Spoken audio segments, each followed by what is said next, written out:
बहुत समय पहले बादलों के बीच में परियों की एक खूबसूरत दुनिया हुआ करती थी। वो सभी परियां अपनी जिंदगी में बहुत खुश थीं। लेकिन एक दिन अचानक वहाँ मंगल ग्रह से कुछ शैतानी चुड़ैलें आ जाती हैं और वो सभी चुड़ैलें परीलोक में मौजूद जानवरों और परिंदों को पकड़कर खाने लगती हैं। तभी उन्हें एक परी आसमान में उड़ती हुई दिखाई देती है। तभी वो सभी चुड़ैलें कहती हैं, अरे वाह, इस परिलोक में जानवरों के साथ साथ स्वादिष्ट परियां भी हैं। मैंने सुना है परियों का मांस बहुत ही स्वादिष्ट होता है। चलो जल्दी से उस परी को पकड़ लो।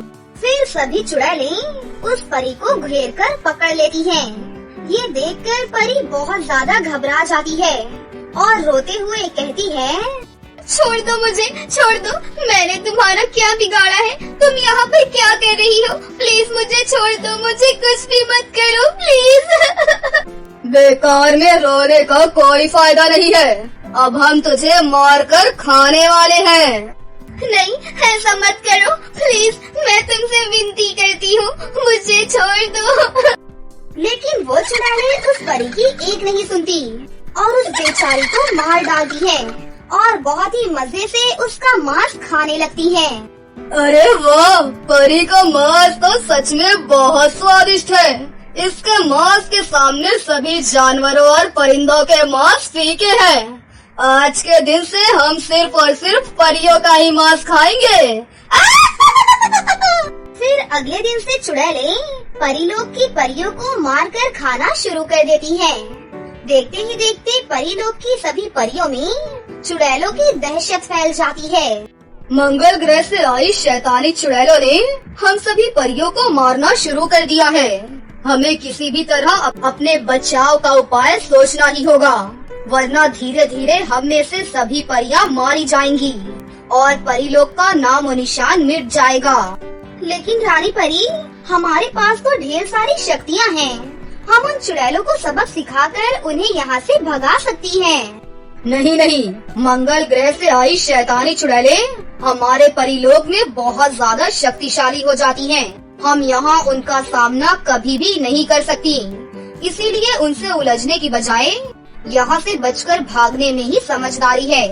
अब हमें धरती पर अपने लिए कोई सुरक्षित जगह देखनी होगी जहाँ हम सभी परियां सुकून से रह सकें।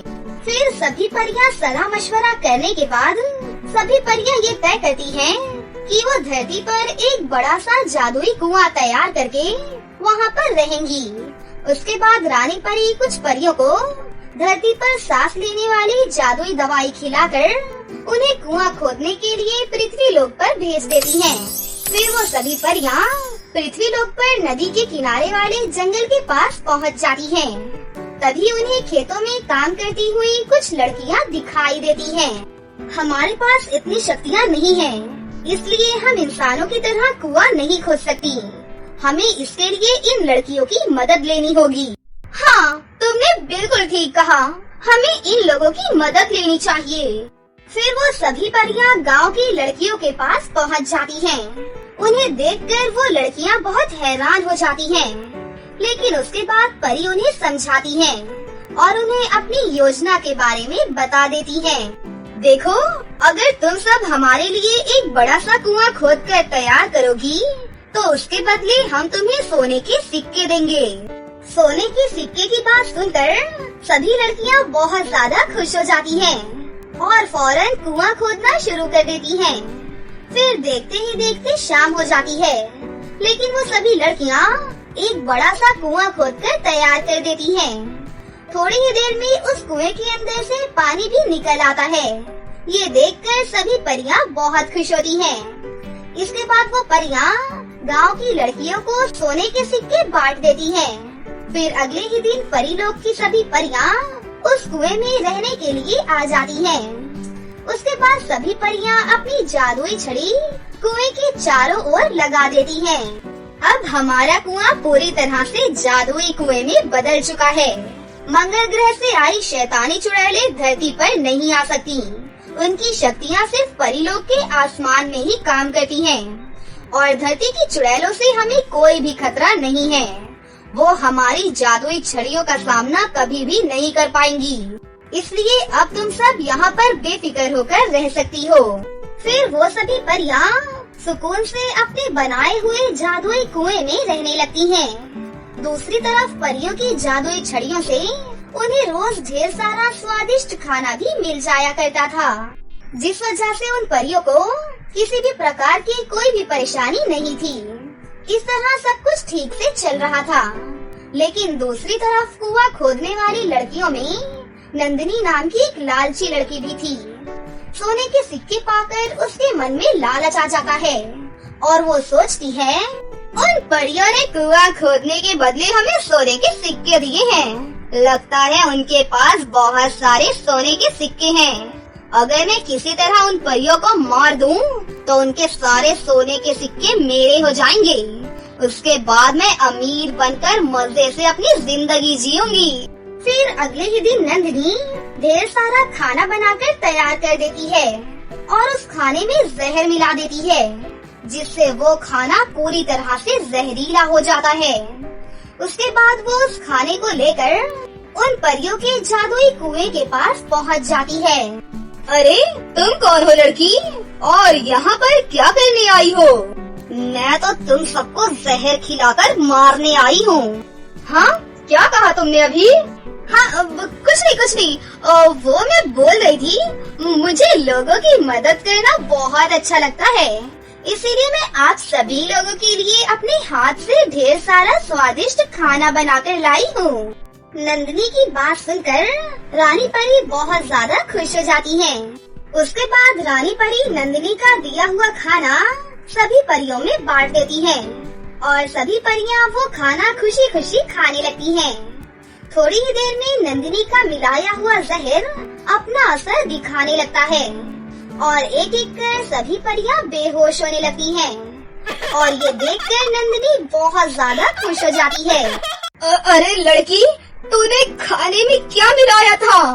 अरे बेवकूफ रानी परी, मैंने खाने में जहर मिलाया था क्योंकि मुझे तुम्हारे पास मौजूद सोने के सिक्के चाहिए।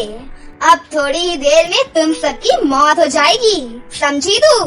इतना कहकर नंदिनी रानी परी को धक्का दे देती है। उसके बाद नंदिनी कुएं में उतरकर परियों के पास मौजूद सारे सोने के सिक्के उठाकर वहाँ से जल्दी से बाहर निकल आती है। लेकिन तभी अचानक नंदिनी की सहेली आस्था वहाँ पर एक डंडा लेकर आ जाती है। फिर आस्था नंदिनी के सर पर डंडा मारकर उसे जमीन पर गिरा देती है। क्यों आस्था की बच्ची, दौलत के लालच में तू इतनी गिर जाएगी? मैंने ये कभी नहीं सोचा था। सच में तेरे जैसी बुरी लड़की मैंने आज तक नहीं देखी। अब मैं तुझे नहीं छोड़ूंगी। रुक तू जरा बेटा। इतना कहकर आस्था डंडे से नंदिनी की खूब पिटाई करके उसे वहाँ से भगा देती है। उसके बाद आस्था गांव के डॉक्टर को बुलाकर ले आती है और डॉक्टर उन सभी परियों का इलाज करना शुरू कर देते हैं और थोड़ी ही देर में वो सभी परियां पूरी तरह से ठीक हो जाती हैं। तभी रानी परी आस्था से कहती है, वक्त पर आकर हमारी जान बचाने के लिए तुम्हारा बहुत बहुत शुक्रिया लड़की। सच में तुम बहुत अच्छी हो।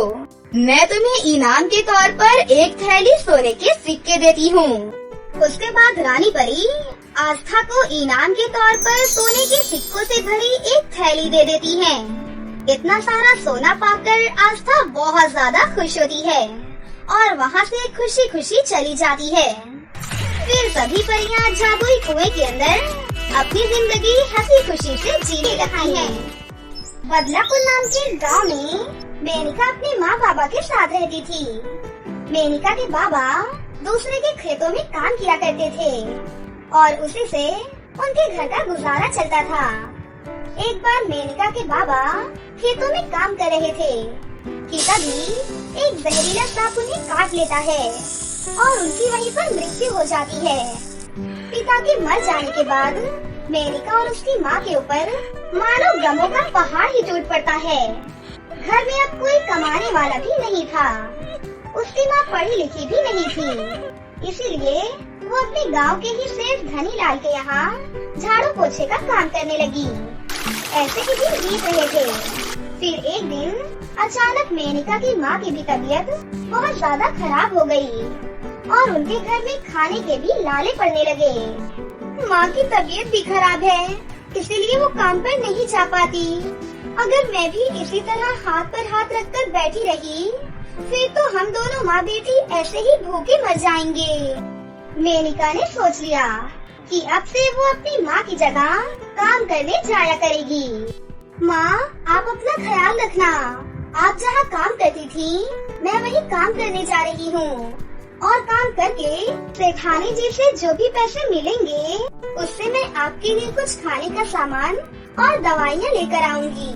बेटी, तू तो अभी बहुत छोटी है, वहाँ कैसे काम करेगी? और तेरा स्कूल भी तो है, अभी ये तेरी पढ़ाई की उम्र है बेटी। उसकी चिंता आप मत करो माँ, मैं सीधा काम खत्म करके स्कूल चली जाऊंगी। मेनका इतना कहकर जहाँ उसकी माँ काम करने जाती थी, वहाँ पर चली जाती है। वहाँ जाने के बाद मेनका से उसकी मालकिन कहती है, अरे तुम कौन हो और यहाँ क्या कर रही हो? जी, मैं मेनका हूँ। पहले मेरी माँ आपके यहाँ काम करने आती थी ना, अब से मैं अपनी माँ की जगह पर काम करने आया करूँगी। चलो ठीक है, अच्छा हुआ तुम आ गई। और हाँ सुनो, थोड़ा अच्छे से काम करना, मुझे साफ सफाई बहुत ही ज्यादा पसंद है। मेनका की मालकिन ये बोल ही रही थी कि तभी उसकी बेटी रेशमा वहाँ पर आ जाती है। रेशमा मेनका की ही क्लास में पढ़ती थी। रेशमा जब मेनका को अपने घर में देखती है, तो वो अपनी माँ से पूछती है, अरे माँ, ये लड़की यहाँ क्या कर रही है? बेटी, ये हमारी काम वाली की बेटी है। इसकी माँ की तबीयत ठीक नहीं है, इसलिए अब से ये हमारे घर पर काम करेगी। तुम मेनका को जानती हो क्या? हाँ माँ, ये मेनका मेरी ही क्लास में पढ़ती है और पूरे दिन बस पढ़ती ही रहती है। इसके चक्कर में टीचर सभी बच्चों को क्लास में बहुत डांटते रहती हैं। अरे वाह बेटा, रेशमा, तुम्हें मेनका से कुछ सीखना चाहिए। वो पढ़ाई के साथ साथ इतनी मेहनती भी है। अपनी माँ से ये बात सुनकर रेशमा को बहुत ज्यादा गुस्सा आ जाता है और वो वहाँ से चली जाती है। इधर मेनका भी अपने कामों में लग जाती है। अगले दिन रेशमा स्कूल जाकर सभी बच्चों को बता देती है कि मेनका उसके घर पर झाड़ू पोछे का काम करती है। काम खत्म होने के बाद अगले दिन जब मेनका स्कूल जाती है, तो रेशमा अपनी सहेलियों के साथ मेनका का खूब मजाक बनाती है। अरे देखो देखो, सफाई वाली आ गई। सुनो मेनका, ये क्लासरूम भी बहुत गंदा है, क्या तुम इसकी भी सफाई कर दोगी? अरे चिंता मत करो, मैं अपनी माँ से बोलकर इसके भी पैसे तुम्हें दिलवा दूंगी। और हाँ, जरा अच्छे से काम करना, वरना मैं तुम्हारे पैसे काट लूंगी। रेशमा की बातें सुनकर उसकी सभी सहेलियाँ मेनका पर हंसने लगती हैं। तभी रेशमा दोबारा बोलती है, अरे तुम लोगों को किसी चीज की बदबू नहीं आ रही क्या? हाँ, बदबू तो आ रही है। और पता है ये बदबू कहाँ से आ रही है? ये बदबू मेनका के गंदे कपड़ों में से आ रही है। बेचारी अभी अभी झाड़ू पोछा करके आई है ना, और उसके कपड़े तो देखो कितने गंदे और मैले हैं। छी! हाँ रेशमा, तूने सच कहा, मुझे तो इसे देखकर ही उल्टी आ रही है। छी! और फिर उसके बाद स्कूल की सभी लड़कियाँ मेनका को चिढ़ाने लगती हैं। इसीलिए मेनका बहुत ही दुखी रहने लगी। एक दिन तो सभी बच्चों ने मिलकर उसे इतना परेशान किया कि उसे रोना आ गया और वो रोते रोते अपने घर जा ही रही थी, तभी वो एक पेड़ के नीचे थककर बैठ गई और वो स्कूल की सारी बातें सोचकर फिर से रोने लगी। मैं कोई गलत काम तो नहीं कर रही हूँ, मैं तो अपनी माँ की मदद ही कर रही हूँ, फिर इसमें मेरी गलती ही क्या है? सारे लोग मेरा मजाक उड़ाते हैं, माना कि मेरे कपड़े पुराने हैं, लेकिन मैं इसे पानी से रोज धोकर पहनती हूँ। फिर भी सारे बच्चे मुझसे ऐसे दूर भागते हैं कि जैसे मैं कोई अछूत हूँ। मेनका ये बोलकर रो ही रही थी कि तभी एक परी उसके सामने प्रकट हो जाती है और उससे पूछती है, क्या हुआ मेनिका? मैं कब से देख रही हूँ, तुम रोए ही जा रही हो, क्या बात है? आप कौन हो और आपको मेरा नाम कैसे पता है?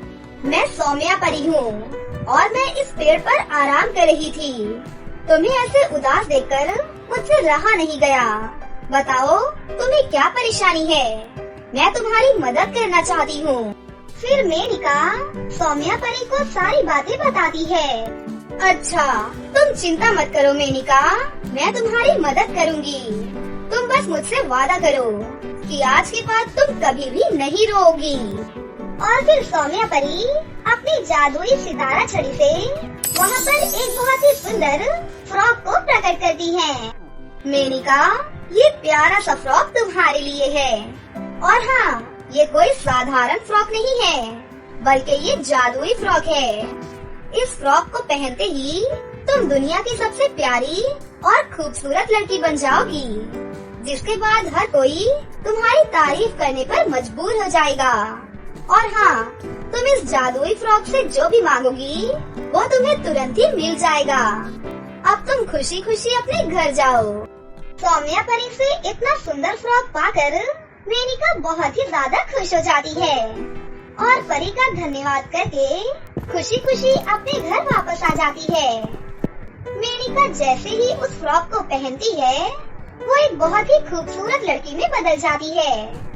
उसके बाद वो उस जादुई फ्रॉक से कहती है, हे जादुई फ्रॉक, मेरी माँ को बिल्कुल ठीक कर दो। मेनिका कितना बोलते ही उसकी माँ की तबीयत बिल्कुल ठीक हो जाती है।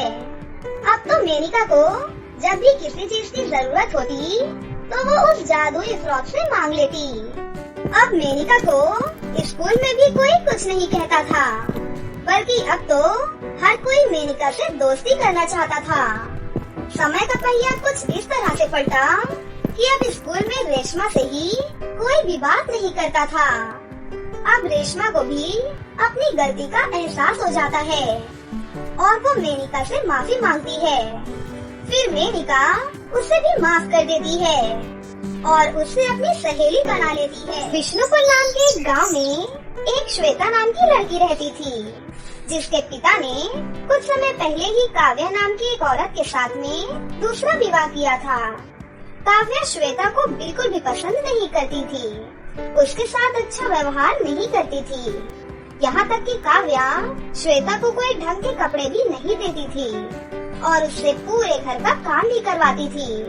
अब कुछ दिनों बाद श्वेता को देखने के लिए लड़के वाले उसके घर आने वाले थे। तभी श्वेता कहती है, माँ, आज मुझे देखने लड़के वाले आने वाले हैं ना। मेरे पास कोई अच्छे और नए कपड़े भी नहीं है माँ। तो मैं क्या करूँ? मेरे पास इतने पैसे नहीं हैं कि मैं तुम्हें लाकर नए कपड़े दिला सकूँ। समझी तू? जाओ और जाकर घर का काम कर। लेकिन माँ, मैं पहनूंगी क्या? श्वेता की बात को इग्नोर करते हुए काव्या वहाँ से चली जाती है। कुछ समय बाद लड़के वाले घर पहुँच जाते हैं और श्वेता की ये हालत देखकर वो लोग उसे मना कर देते हैं। इन सब बातों से श्वेता बहुत ही ज्यादा परेशान हो जाती है और परेशान होकर श्वेता घर से बाहर चली जाती है और एक नदी के पास जा पहुंचती है। श्वेता देखती है कि नदी के किनारे एक मछली अपनी आखिरी सांसें ले रही होती है। श्वेता रोते रोते ये देख रही होती है और अपने आप से ही बोलती है कि मेरे होते हुए ये मछली नहीं मर सकती, मैं इस मछली को उठाकर नदी में छोड़ देती हूँ। फिर श्वेता उस मछली को उठाकर नदी में छोड़ देती है और उस मछली की सांसें चलने लगती हैं। फिर मछली श्वेता से बोलती है, अरे तुमने मेरी जान बचा ली, तुम्हारा बहुत बहुत शुक्रिया। मैं एक जादुई मछली हूँ, क्योंकि तुमने मेरी जान बचाई इसलिए मैं तुम्हें एक तोहफा देना चाहती हूँ। तभी मछली वहाँ पर एक बड़ा सा संदूक प्रकट कर देती है। अरे सुनो, तुम्हें संदूक में एक लहंगा मिलेगा। वो कोई मामूली लहंगा नहीं, बल्कि एक जादुई लहंगा है। तुम उस लहंगे से कोई भी उपहार मांग सकती हो। अच्छा ठीक है, अब मैं चलती हूँ। इतना बोलकर वो जादुई मछली पानी में चली जाती है। तभी श्वेता उस संदूक को खोलने लगती है और संदूक खोलते ही उसमें से एक सुंदर सा लहंगा हवा में उड़ने लगता है। तभी लहंगा श्वेता से बात करने लगता है। तुम मुझसे अपनी कोई भी 3 इच्छा मांग सकती हो, बताओ तुम्हारी क्या इच्छा है। श्वेता ये सब देखकर बहुत ही ज्यादा हैरान होती है। फिर श्वेता अपनी पहली इच्छा उस लहंगे से बोलती है, मुझे एक सुंदर और बड़ा सा घर चाहिए। और मेरी दूसरी इच्छा है, मुझे आपसे बहुत सारा पैसा और धन दौलत चाहिए, ताकि मैं अपने जैसे गरीब और बेसहारा लोगों की मदद कर सकूं। और मैं अपनी तीसरी इच्छा वक्त आने पर आपसे कहूंगी, क्योंकि अभी मेरे पास आपसे मांगने के लिए कुछ भी नहीं है। मैं वक्त आने पर आपसे अपनी तीसरी इच्छा मांग लूंगी। श्वेता के इतना बोलते ही लहंगा वहाँ पर एक सुंदर सा घर और बहुत सारे धन दौलत और पैसे प्रकट कर देता है। श्वेता उस घर में खुशी खुशी रहने लगती है और वो उन पैसों से गरीबों और बेसहारा लोगों की रोज मदद भी करती थी। यहाँ काव्या ये सब देखकर बहुत टेंशन में रहती है और वो सोचती है, पूरे 2 दिन बीत गए हैं, लगता है श्वेता को अब मेरी जरूरत ही नहीं है। अब तो मुझे ही देखना पड़ेगा कि इसके पास इतना धन दौलत और इतना बड़ा घर कहाँ से आया। काव्या अपने घर से निकलकर श्वेता के घर की तरफ चलती है तो वो देखती है कि श्वेता के घर के बाहर कुछ लाइन लगी होती है और श्वेता उन सभी को पैसे बांट रही होती है। ये सब देखकर काव्या खुद से ही कहती है, अरे ये क्या, श्वेता अगर अपनी सारी धन दौलत इन गरीबों में बांट देगी तो इसकी तो सारी धन दौलत खत्म हो जाएगी। इतना सोचने के बाद काव्या सोच लेती है कि आज रात को ही वो जाकर उसका सारा धन चुरा लेगी। फिर देखती हूँ कि श्वेता अपना सारा धन गरीबों पर कैसे लुटाती है। आज रात ही इसके घर की सफाई करती हूँ। काव्या रात को श्वेता के घर चुपके से जाती है और देखती है कि श्वेता को खूब सारा धन और सोने के सिक्के एक जादुई लहंगा प्रकट करके दे रहा था। अच्छा, तो यहाँ से इसके पास इतना धन दौलत आ रहा है क्योंकि ये लहंगा जादुई है। मैं एक काम करती हूँ, इसका लहंगा ही चुरा लेती हूँ, फिर इसके पास धन कहाँ से आएगा और गरीबों की कैसे मदद करेगी मैं भी देखती हूँ। फिर तो मैं भी श्वेता से और भी ज्यादा अमीर हो जाऊंगी और श्वेता के घर से भी बड़े घर में रहूंगी। तभी काव्या श्वेता के सोने का इंतजार करती है। श्वेता के सोते ही वो जादुई लहंगा चुराकर अपने घर ले जाती है। घर ले जाकर जैसे ही वो लहंगे को बाहर निकालती है, लहंगा उसके सामने एक सुंदर से आकार में खड़ा हो जाता है। तभी काव्या कहती है, सुनो जादुई लहंगे, मुझे भी एक सुंदर और बड़ा सा घर चाहिए और श्वेता से भी ज्यादा धन दौलत चाहिए। मुझे जल्दी से दो जादुई लहंगे। काव्या के इतना बोलते ही लहंगा एक खतरनाक चुड़ैल के रूप में बदल जाता है और काव्या को एक बिल्ली बना देता है। अगली सुबह होते ही श्वेता काव्या के घर पहुंचती है और वो अपनी माँ को एक बिल्ली के रूप में पाकर बहुत ही ज्यादा परेशान होती है। फिर श्वेता अपने दोनों हाथ जोड़कर उस चुड़ैल से अपनी माँ को उनके असली रूप में वापस लाने के लिए कहती है। अरे नहीं नहीं श्वेता, तुम्हारी माँ को तुम्हारे साथ बुरा करने की सजा मिली है। पर मैं आपसे कह रही हूँ ना, आप मेरी माँ को वापस उनके असली रूप में ला दीजिए प्लीज। नहीं, मैं ऐसा कभी नहीं करूँगी। अरे आप शायद भूल रही हैं, मेरी एक इच्छा आपसे मांगनी अभी बाकी रह गई है। उस दिन मैंने आपसे कहा था ना, अपनी एक इच्छा समय आने पर मांगूंगी, तो वो समय आ गया है। मेरी आपसे आखिरी और तीसरी इच्छा यही है कि आप मेरी माँ को उनके असली रूप में वापस ला दीजिए प्लीज। ठीक है श्वेता, अगर तुम कह रही हो तो मैं तुम्हारी माँ को उनके असली रूप में वापस ला देती हूँ। फिर वो चुड़ैल अपने असली रूप लहंगे के रूप में आ जाती है और श्वेता की माँ काव्या को भी उनके असली रूप में वापस ला देती है। और फिर वो लहंगा कहता है, देखा, जिस बेटी को तूने अपनी नहीं बल्कि सौतेली समझा, उसके साथ गलत व्यवहार किया, उसी बेटी की वजह से आज तेरी जान बच गई। मैं आगे से ऐसा फिर कभी नहीं करूँगी। मेरी बेटी, मुझे माफ कर दे मेरी जान। काव्या अपनी बेटी श्वेता को अपने गले से लगा लेती है। फिर उस दिन के बाद से काव्या और उसकी बेटी श्वेता एक साथ रहने लगते हैं।